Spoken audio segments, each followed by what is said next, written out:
Welcome to the You on the Camino de Santiago podcast. This podcast is for and about first-time pilgrims walking the pilgrimage routes in Spain, France, and Portugal.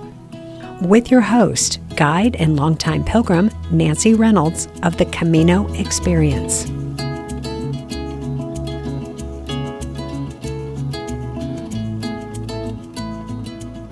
For many people, the story of a Camino dream is a series of false starts. You hear about the Camino and hear its call, but it's not the right time to go. Then it is the right time, and you put some dates on the calendar, and something comes up, a significant family event like a wedding, graduation, or birth of a grandchild. A loved one gets sick or injured. You get sick or injured. There's a global pandemic, or you have to move unexpectedly. There are so many things that can derail our plans.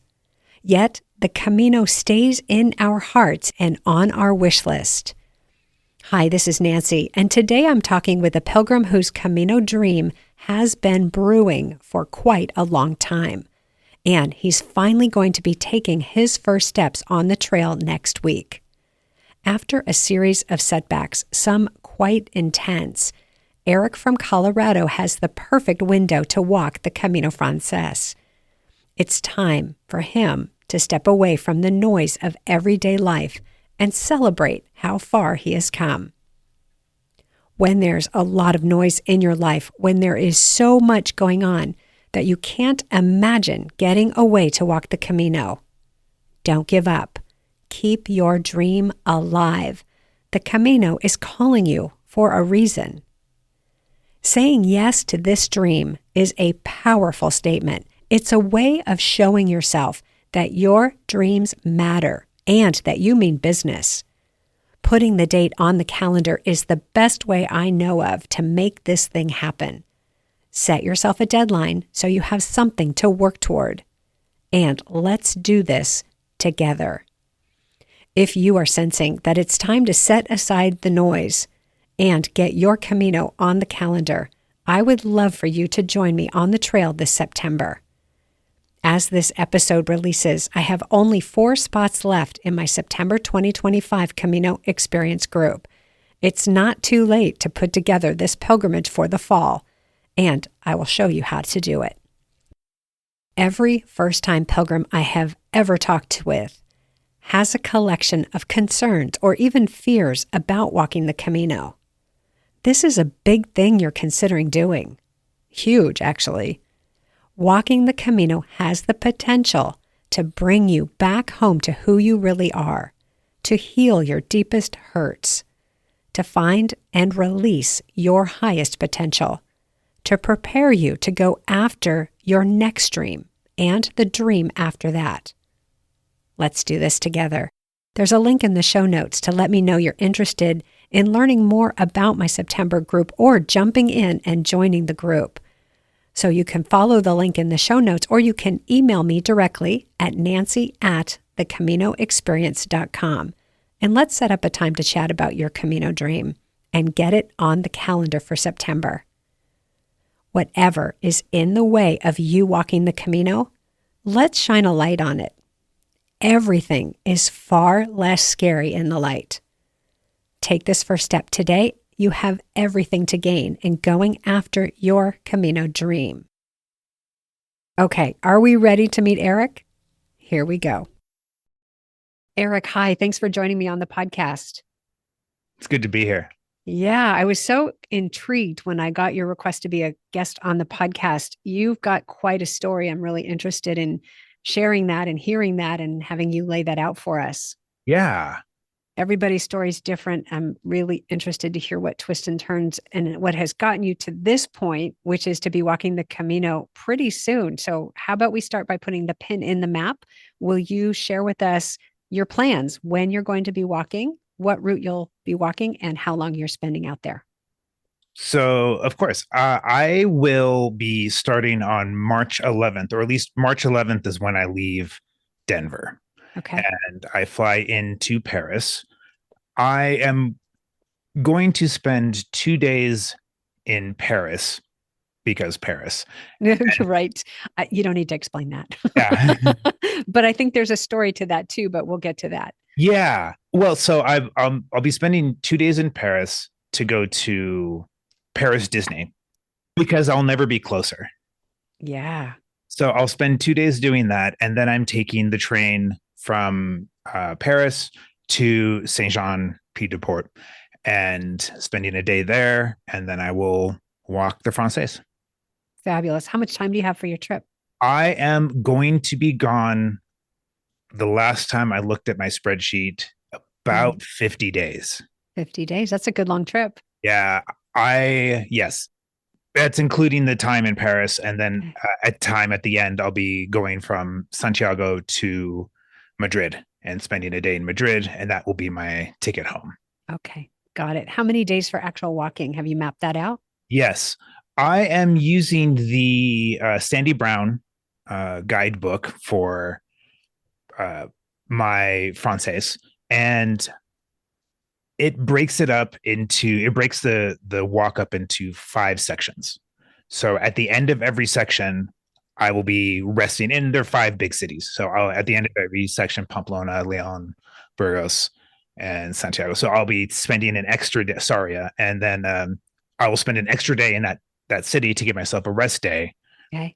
Then I'll be going on to Finisterre. Fabulous. So, do you know the name of Sandy's guidebook offhand? Yes, I actually have it right in front of me. Okay. It What's that is. called? It's called Pilgrim Route, Camino de Santiago, Camino Francés Guide and Map Book. Excellent. I'll put that in the show notes so people can take a look at that as they're planning which guidebook to use for their Camino. I also want to give a shout out. Sandy and his sister own the company Pilgrim Paths. I don't know if you're familiar with them. They offer guided tours along Oh, the wow. Camino. Yeah. And they also have what they call a concierge service, which for those people who don't want to book all their accommodations themselves, but they do want them booked in advance, they take care of that for you. And I've referred a number of my Pilgrim clients to them, really pleased with their service. So shout out to Pilgrim Paths, Sandy and Rocky. Yeah. That would have been very helpful before I started trying to book all of my reservations myself. Yeah. Which I'm about three sections in, so Okay. I feel pretty confident I can finish before I leave in March. Okay. So I'm curious how that process has been booking your accommodations. How's that going? And what have you been discovering as you go through that? So the biggest thing I discovered is that the off season is real. There are a lot of the albergues that are not open. Okay. They are not responding to emails. They are not responding to WhatsApp. And then in the guidebook or on Buen Camino, the app Buen Camino, it will show that they are only open from like April to November or April Yeah. to October. So trying to do anything in March, or at least for the first 3 weeks of March, is complicated. And so the first 3 weeks, the first 21, will probably be about 18 days or 17 days of walking has been a little more difficult. It is bigger albergues that I'm finding, more modern ones that I am finding that are open, which is kind of nice. But it's a unique experience. I'm becoming more comfortable with my Spanish and with being able to read Spanish, but Okay. and Google does a wonderful job of translating Big fan. the websites. But when you start communicating with them, even if you start in English, they will respond in Spanish. And so Yeah. if you either have to work with your translation app in on your computer or on your phone or however you want to do it, it adds another layer. So it's not. I wouldn't say it's frustrating or complicated by any means, but it just means there is one or two more steps in doing it. And finding the open ones it has been the problem. Finding the open ones and the ones that take reservations. Yeah. And it's time consuming, I think is Very. what we would just call it time consuming. It takes time. Yeah. And you can either throw money at it or you can throw time at it. Yeah, Yeah. that's true. Yeah, you can either throw money or you can throw time. Yeah. Yeah. Well, and things will pick up the week before Easter. Easter being late this year, Yeah. 2025, it's April 20th. So that's a little bit later than it has been in the past few years. So, well, that's good to know, though, that you are finding what you need. So I'm curious, why March? What had you decide to go in March? I have been planning this. Well, I have been really thinking about this since 2007 Okay. as something that I'm going to do. The reason for March is it just happened to be a time in my life where 2 months had opened up where I wasn't doing anything. Okay. My contract with my employer recently ended. The uh, family dramas had kind of subsided a little bit. There's the story we really want. Yeah. I'm kidding. And so the family, it's not even drama. It's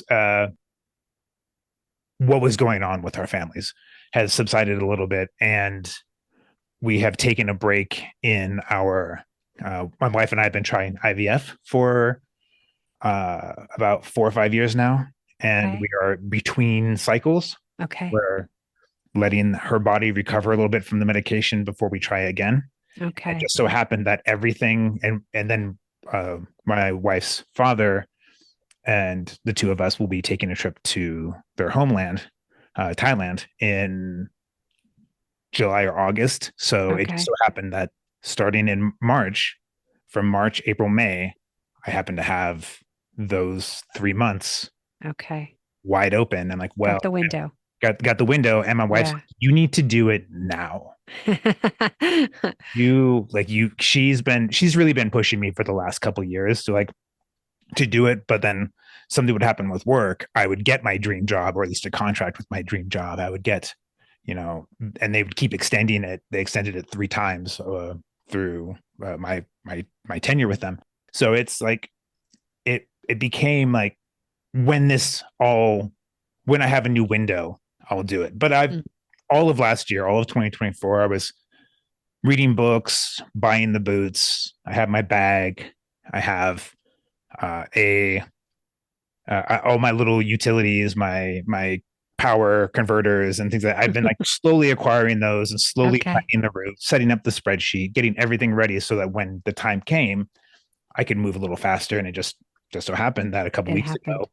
like that's it. And my wife and I were actually we were in Southern California. We were in line, I think, for Rise of the Resistance at Disneyland.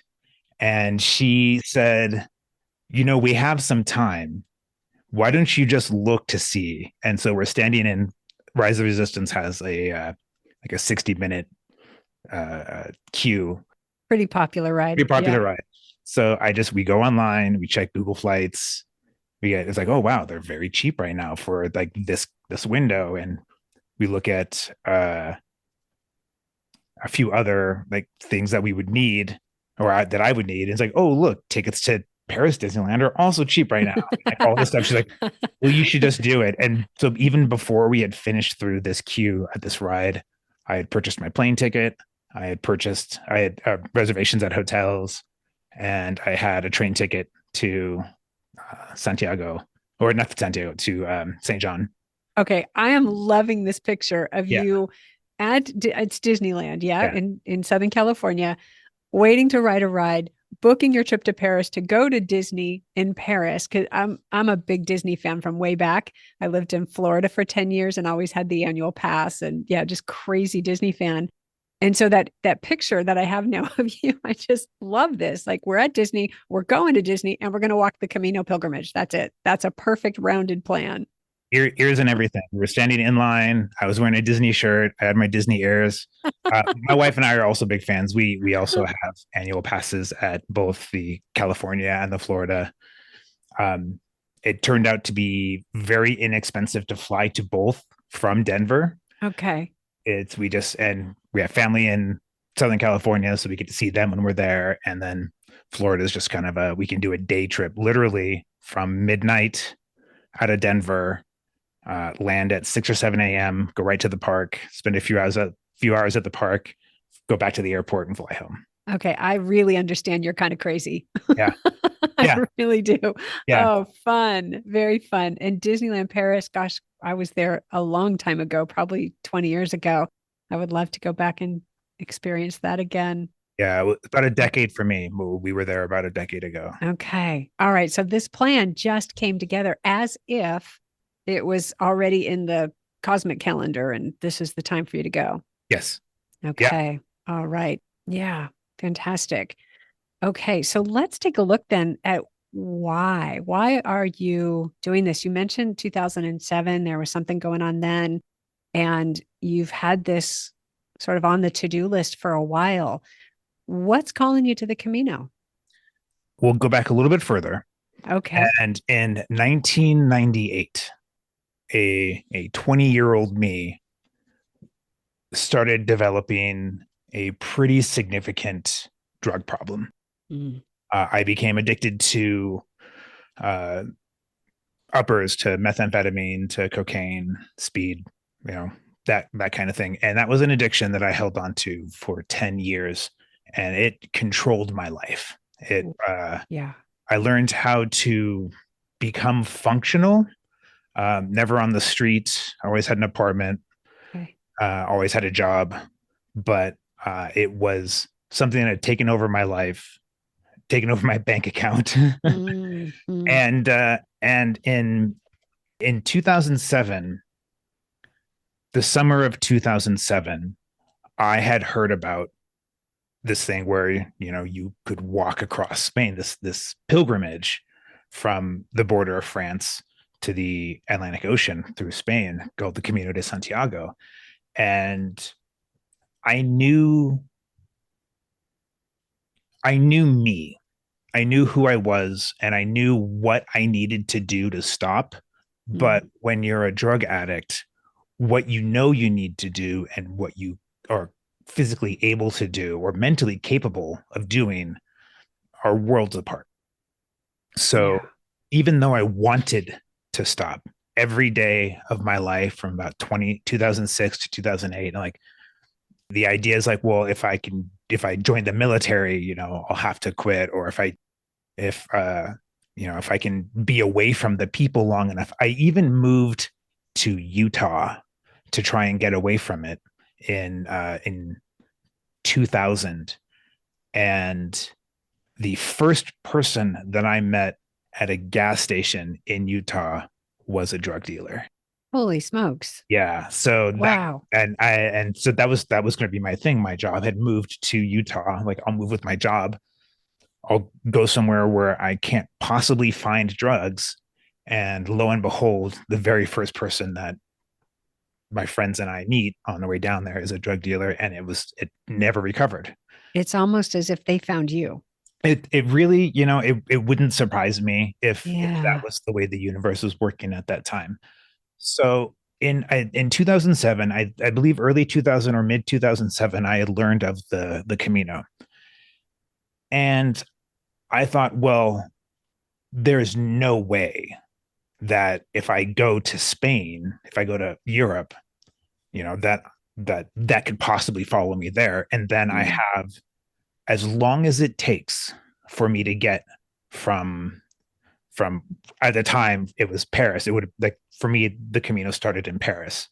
Okay. To get from Paris to Santiago, however long that took, sleeping for a day or sleeping for 2 days or however long it took for that to work out of my body, walking 5 miles, walking 25 miles, whatever it took to get it out of my body, that's what I was going to do. And that opportunity presented itself at the end of summer. I want to say August or September of 2007. I had a ticket that took me to England, layover, Paris. I just want to say, I I mean, I don't know the emotional state that you were in, but the courage that you had to summon up to even consider this seems to me just huge. I was at a point, I was close to a point. I was close to the point where it was life or death for me. Sounds like it. Yeah. And later in 2008, it was nearly death for me. The only way that I thought that I could ever be clean was through taking my own life. Gosh. And So that's, it was towards the end of that decade where I was an addict. It was dire. And so Mhm. I was looking at any possible solution. Mm. So I made it to England, and I would have been there for 2 days just to kind of do a quick sightsee and then get on a bus to Paris. And I got to my hotel in England, and I dropped my bag off, and I came out the door of my hotel, and there were some steps leading down, and I took a step and missed the step and landed on the side of my ankle. Ah. And I didn't need to go to a hospital, or I didn't think to go to a hospital. So I just went right back into my hotel room, got some ice, and I sat there for most of the day. Mm. The next day, walking was not comfortable, and I knew immediately that my Camino had ended before it even began. I've heard stories like this. It's such a heartbreak. Yeah. I then spent another day in London moving around slowly, took the bus to Paris, and I spent a week in Paris moving around slowly, bus tours, Eiffel Tower, that kind of thing. You do what you have to. You do what you have to. And I was lucky enough. It was the first time that I'd ever been out of the country by myself, out of North America by myself. I'd been to Canada before, but I had never gone anywhere else. And there was 2007, there was no mobile internet. There were no smartphones. Yeah. So Yep. everything I knew, everything I had was based off of a laptop that didn't have a 220 power conversion. So I was lost. Oh man, how did we function Yeah, before it smartphones? really is. But in my city where I grew up in Seattle, in my neighborhood, in most of Seattle, I could function. I could get anywhere. You could give me a cross street anywhere in the city, and I could get there. But the moment I needed to leave that, Yeah. totally lost. And Yeah. now I'm in another country where a phone card from London doesn't work in Paris. Remember those days of phone cards and Yeah, oh gosh, give me a paper map. Oh wait, it's too small. I can't read it. right. I was in an underpass from one side of a bus station to the other where the phones happened to be. And I was trying to call home because it was 3 a.m. Nothing was open. There were no lights. I had nowhere to go. And so I'm just trying to call home. And I am already starting to feel the effects of the drugs not being in my system. So Okay. my hormones, my emotions are way out of whack, and I can't think straight. I can't function very well. And so I'm literally crying underneath some telephones in a Paris bus station. Man, that's a scene out of a movie. It was pretty intense. At that moment, a group of Australian kids who were in their gap year started walking from one side of the bus station to the other, and they were angels. They found me. They didn't know anything about my story. Between like sobs and tears, I was telling them that I couldn't get my phone card to work. I didn't have anywhere to go. I didn't have anything to do. And for them, it's also 3:30, 3 o'clock in the morning. And so like, well, here's a phone card. And so we call, like they hang out while I call to my mom and my best friend and let them know that I made it to Paris. I'm okay. Here's what's going to be happening. And then we proceed to walk around, me and these 4 or 5 Australian teenagers just spend the morning walking around the streets of Paris. What I would say now, as a 46-year-old adult, as loud as we could. That And was you. Oh my gosh, you guys were so obnoxious. we were so obnoxious. They were so happy about absolutely everything. Oh, And I was just happy to be with them. And they took me to their hostel, which obviously at 4 or 5 in the morning, you couldn't check into. The sun is just starting to come up. you can't check into yet, but they let us go hang out in their pub, and we all just pass out in a booth. And that was the end of my first day in Paris. After that, I'm much more comfortable. It's a daytime. I've slept a lot, and then I have a regular holiday in Paris, and then I fly home. Okay. Since then, it has always been something that I will get back to. Okay. It's that false start, right? It's the I'm going to do this, the intentionality, the preparation, mental, physical, emotional, and then you get thwarted. Yeah. And then Yeah. it never goes away. No, it's always been in the back of my head. And I've gone through it took me another year to get clean after that. Wow. But you did it. But I did it. I did it. I told myself I was at a science fiction convention, which in those days were much smaller. It wasn't like Comic-Con is now, but it was a local Seattle science fiction convention. And I happened to be at a social event in the evening. And I said, if I can give that girl my phone number, she will never know me as a drug addict. Oh, I got chills when you said that. And I didn't give her my phone number, but her cousin was interested in me. But her cousin was a young teenager, and I was in my 20s, and I'm like, that's never going to happen. Yeah. And that's when her cousin, the person that I wanted to give my phone number, started talking to me. And then we dated for about a year. But we were both in kind of rough places in our life. Like our life had really just fallen into these deep holes. And though our relationship didn't last, I can look back on it, and I know she does as well, as we pulled each other out of the parts of our lives that had gotten stuck. We got out of that mud, we got out of that hole. And when we did, and we were back on our feet, and we realized that we were completely incompatible, but in our most vulnerable states, we were exactly what we needed to fix our lives. Wow. And then I've been sober now for 17 years. Congratulations. Thank you. Congratulations. Yeah. I look at you. I don't know if my listeners know, but we do this on Zoom. So I can see Erik. And this is a clean, got it together guy. I mean, and I'll go ahead and mention how jealous I am of your studio that I'm looking at with all your equipment. Yeah.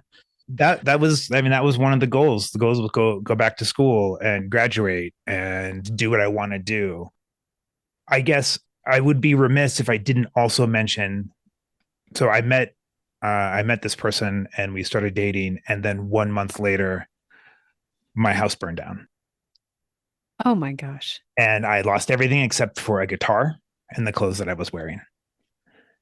And it was at that moment where I'm like, okay, I have an anchor support person. I have an anchor event. I'm going to turn my life around. I'm going to only do the things that I want to do, the things that make me happy, the things that make me successful. This is a chance to start my life over, literally from scratch, with the knowledge that I have of everything that got me to that position, everything that got me to that point. So I went back to school. I've always wanted to work in music. It's been something I've been passionate about, and when working on it, I started playing the trumpet in 3rd grade. I played the piano in high school.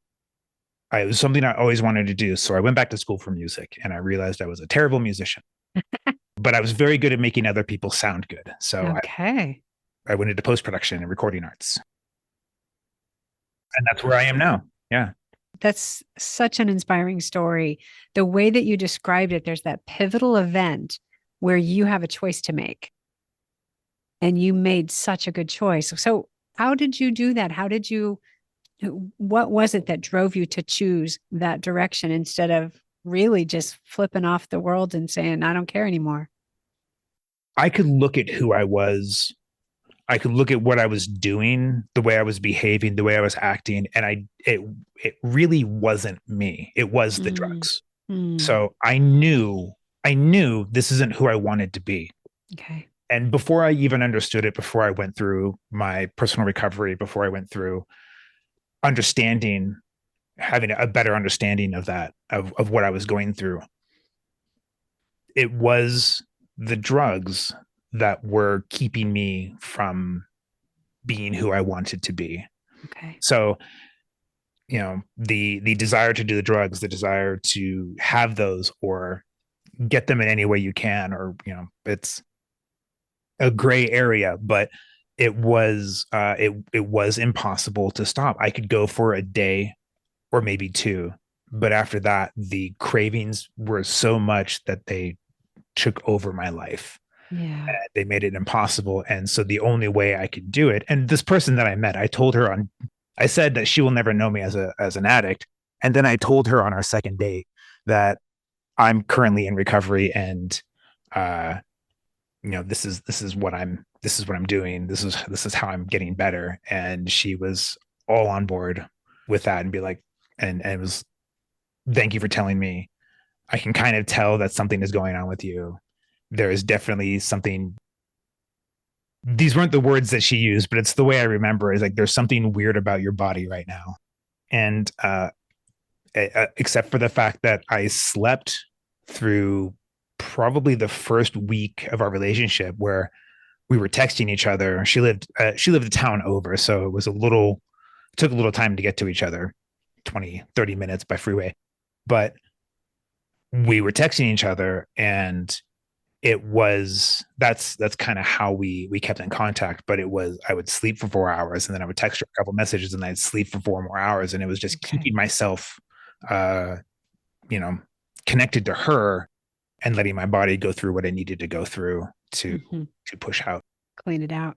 It was that I knew who I wanted to be. I Ah, knew that this wasn't me. This was just me right now. This isn't who I okay. wanted to be. So that's kind of how I, like, if that's why I said, if I can give her, I need an anchor. If I can give her my Mhm. number, then Mm. then I'm still connected to me. Oh, wow. And I just bet that there are a lot of people who are today getting ready or wanting to walk the Camino who kind of feel that same way. This isn't me, but I know there's a me that I want to access. And a lot of people find that person on the Camino. So, what is it for you now? Fast forward however many years, now it's 2025 and you're getting ready to finally go walk the Camino. Who is going to walk it now? It's a really good question. In some ways, I am looking at it through the same eyes that I did back then. I'm not trying to expel anything from my body, but I am trying to reconnect with me. It's been a very long 8 years Okay. between from my mother passed away before through an accidental medication interaction.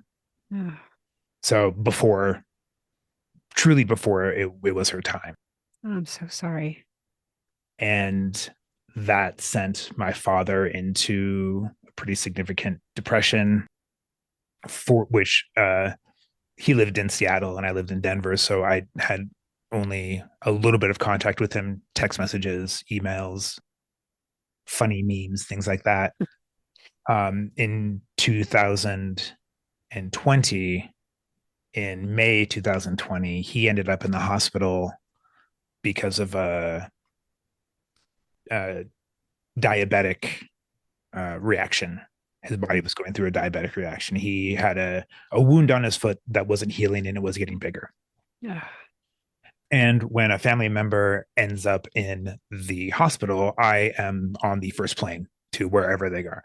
okay. And so when I got there, I found out that this is the wound. This is what's happening. I see him, and he is. I can tell that he's still dealing with my mother's death. I go to his home, make sure that it's clean and safe and ready for his return, and I find out that another family member has been abusing him Oh, dear. and financially, and also not, taking care of the home, letting her uh, activities, which I later find out also include drugs, letting her activities kind of rule the house. And there was mold, and there was animal waste, and the water heater. I don't know if it was the day that I got there. I don't know how long it had been going, but had cracked and was now pouring water into the backyard. Oh, goodness. Okay. So I spent, and this is 2020. This is May of 2020. A And couple things were going on a in the couple of world things are back going then. on. Yeah. I took a flight to him and then I couldn't get a flight home. Ah, So my wife and I talked about it, and I spent 3 months living in a hotel, rehabilitating the house, rehabilitating my father. And at the end of it, I was like, Dad, you should just come to Colorado. You should come live with me. The air is clean, the water's clean, everything is really nice. I had been lucky enough. The first home that my wife and I bought was a townhouse, and we had in Denver, and we still owned it after we moved on from it. So we just put him into the townhouse. He is very happy there. right. We brought my younger brother with him, and so they are now living their best lives in Colorado. What a nice solution. So there was the 2000, there was 2016, 2017, there was 2020, and dealing with the house and my sister, and so there's this turmoil that's constantly like creating a noise level in my life. There is my freelance work for my company was kind of on the low, so I'm worried about that as well. I'm not being as creative as I want to be. I'm not being as productive as I want to be. So then there's the pandemic, and there is 3 years of working from home. Our job's going to be okay. Is the world going to be okay? Things like that. And Yeah. my wife and I, we're both able to work from our, her job lets her work from home. I have my own company. I work from home. So we're able to kind of coast through, but we're not doing anything. We're just home. So there's this noise level of, I need to be me. I need to go out. I need to go to the mountains. I need to go to an arcade. I need to go shopping. I need, the things that the cabin fever. So that's happening. And then here we are. I get my dream job, and the world is reopened, and we have vaccines every year, every 6 months, every year we get a new vaccine. So like, okay, we're back to being safe. And then my wife's mother has an untimely death. Oh, gosh. And that was just November 2023. And we're still working through that with her. Now we're going through the same things that I went through with her family, with her father. We have a blueprint. So we kind of invite him to Colorado. He's living with us right now. We don't have another house to put him in, but he's living with us before he does some traveling around the world and helping him get his affairs in order and whatnot. While that is tapering down, this window for the Camino opened up. And my wife has been trying to convince me for a couple of years now, like, you should get back to this. You should do this thing. We're very supportive of each other's endeavors. And so I'm going into it with this noise level in my head of taking care of everybody else, or taking care of as many other things as I can. So I want to help. I want to provide assistance, whether it's with the skills that I have, with financial ability, with clothes, or whatever I can do. So I have all of that running in my head. This March, April period is a point where I can quiet my mind, where I can reconnect with who I am, rebalance, and start the next phase of my life. I'm hoping a little bit for what I guess is termed ego death. Say a little bit about that, please. I don't want to be the main character of my story. And I think this comes from, I might be figuring this out right now. I love those conversations. I don't necessarily want to be the main character of my story. I'm really good at helping other people. Yeah, I can hear that. And so, like, ego death is the elimination of me and the integration of everyone, becoming one with everything, becoming just it's no longer about me. I have accomplished almost everything that I want to do. I've graduated from university summa cum laude. I have worked in a recording studio in Seattle that helped start the grunge movement of my childhood. I have worked with incredible artists. I've worked in award-winning films. I own my own company. And now I'm going to do this thing that would have been the start of my sort of adulthood. I'm going Yeah. to do it in Now. I'm going to do it now. So it's like Yeah. now it's time for me to really refocus into what I'm doing, to accept as much of everyone as I can.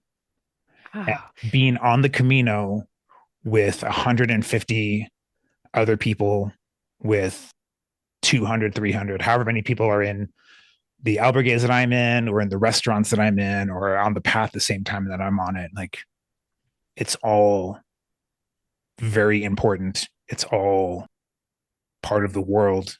And it's all such a unique makeup of life that I just want to drift away into. mm. It's just so beautiful how you wove that story. You've hit the accomplishment mark, right? You've done this, done that, done this, and they're all significant things and great accomplishments and probably satisfying in their own way. But it sounds like your heart and soul are calling for something bigger, something broader at this point. Yeah, it really is. And I mean, I did want to do it in 2007. The information that I had available was a single website called Friends of the Camino. And so like I saw it and I read it and I'm like, oh, this is very interesting. And oh, it's very inexpensive. And oh, I can absolutely do this. You know, like I can save Yeah. up a little bit of money and I can absolutely do this. And I did, it just didn't work out. Yeah. Now I go into it, I'm like, all right, now I have an infinite amount of personal recollections. For a while, my wife and I were just on our Sundays after our long runs, we would sit down and she would turn on YouTube on our television and just search for Camino de Santiago. And we would watch people do these through hikes. They watch, people talk about it. There goes a day. There goes a day. Yeah. And it's just, there's so much of it now. It's like, I think what I need is that life changing experience. It's interesting when you look at 2007, you were going to do the Camino to hit a reset, to get away from the things that had you by the neck. I mean, it really had you in its grip. You were looking to put that away, put that behind you, and go forward into something that you knew could be another life and a better life for you. And there's some similarities now, but the contrast is still pretty stark. It still is, you have done all that, you got that new life, you put that in place, and then as life does, it's been coming at you and with very interesting and alarming events. And now here you are. Yeah. And now here I am. Ah, okay. So let's imagine you in Santiago de Compostela having completed the journey. What do you think that's going to be like? I know it's going to be emotional. Mhm. I know right now, I know that if I have a work event that I'm at and I'm gone for 2 weeks, if I'm gone for a week, I start to get antsy. If I'm gone for 2 weeks, I really want to be home. Okay. So I know that looking at my spreadsheet, I get to Santiago on day 43, day 42 or 43 of my trip.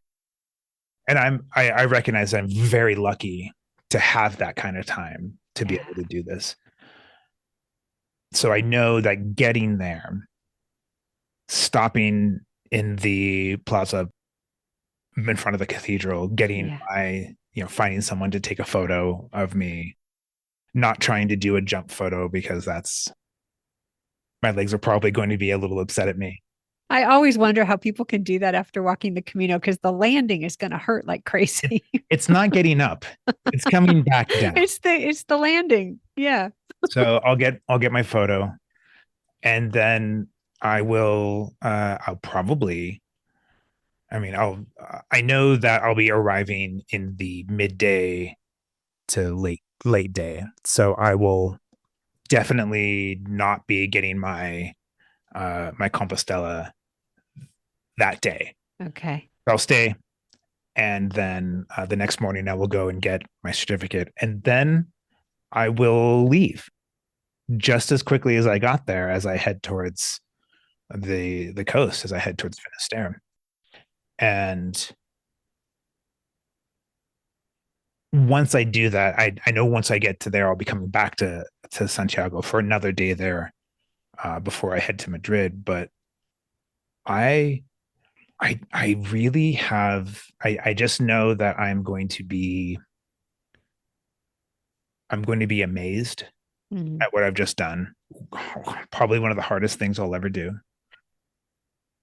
I have a feeling I'm going to be confident. I'm going to I know I'll be accomplished. I know I'll feel confident, and I know that I know that I'll probably look inward. Oh, I'm going to try and go to mass. I'm not religious, but I'm going to try and go to a mass, and I just like, this is what I was meant to do. Okay. Okay. Now you said, it's going to be hard. What do you think will be the hardest part for you? The hardest part, I'm not so much concerned with the training, with the Okay. distances. I know these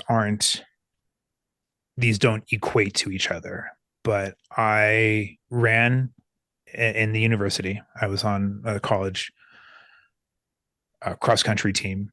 I have run somewhere between 20 and 30 marathons. Okay. Physically strong. I just came from the Death Valley half marathon on Saturday. And Okay. 2 weeks before that, I did the Walt Disney World Marathon weekend, which is 4 races over 4 days. Oh my goodness. I know that I have the strength and the stamina to do it. I know that walking a half marathon a day for 5 days in a row before getting a break for 7 days, or walking up the side of the Pyrenees and then down the side of the Pyrenees, I know that those aren't the same thing. I know that that doesn't mean that because I can do one, I can do the other. But I feel very strong in my physical abilities. Okay. So I know that everything that is going to be a challenge, or I feel very strongly that everything that's going to be a challenge is going to be mental. Okay. Mental challenges have always been the things in my life. Quitting drugs is a mental challenge. Hmm. Dating is a mental challenge. So the getting through, it's problem solving. Yeah. It is being of clear mind. It is being, Okay. I know that that's going to be the challenge, quieting my mind long enough to be able to get through this. And then also the being gone for 4 times as long as I'm usually gone Yeah. from home. That's what I feel is going to be probably the biggest challenge. I know I'm going to get homesick Okay. pretty quickly. Yeah. Yeah. Home has a strong pull, I've Yeah. noticed. Yeah. It's almost like a tractor beam, just kind of sucking you back in. Yeah. Wow. Well, I appreciate you sharing all of that. I have one more question for you. Yeah. Is there any question that you wish someone would ask you about your Camino, but they haven't yet asked? I don't know. Most of the questions that I've gotten are why. As in, why on earth would you do this, or genuinely, what's your reason? So actually, the other day, last night, I was talking with a friend of mine who I write music with. He lives in Seattle still, and he said, "What's your goal?" Or what he conveyed was, "What's your goal for doing this? Like, what's the point?" And that was the first time I think that someone had asked, "What's the goal? Like, what are you trying to get to?" And that's when I explained to him, like, well, I actually tried to do this back at this time when you knew me, you knew the problems I was going through, and you didn't know I left to go to Europe for 2 weeks, but like, he's been there for the last 25 years of my life. He's seen a lot. But he was the first one to be like, "What's your goal?" Most of the time I get like, why would you do that? Which I guess is kind of the same thing, but I don't think that those questions, when someone's like, why would you ever do that? They're not really looking for an answer, Yeah. or they're not looking for like a deep answer. Yeah. They're looking to convey that they're confused by why someone would Why even would you do consider that? this. Yeah. Yeah. You're crazy, man. Why would you do this? Yeah. I think, no one has asked. I don't know if I would want them to. Maybe after this conversation, I started thinking about this more, but no one has asked, like, is that difficult? Or how difficult is that going to be? No one has really asked that. No one has really asked about like the details of what this is. So I kind of think I'd like that. Like I'd really like to have a conversation with someone about the details of what this is. Most of the people I know have never even heard of this. Mm. So when I explain it to them, what I'm doing, like, wow, that's a pretty big feat. Why on earth would you do that? And then last night, my friend was like, "What's your goal?" And that was the first time, like, wow, and I explained to him everything I've explained to you. Yeah. But I really like talking about planning. Okay. What I've learned through my life is my ability to plan, my ability to project manage, my ability to run. So like, this is a really big project that I have to plan or that I want to plan pretty significantly for like 46, 47 days. Uh-huh. And what I'm learning is that some of it is going to have to be more dynamic than I want it to be. Yes. Some of it cannot be planned. Yeah. Yeah. And the thing is, and people who say, oh no, don't plan, just go.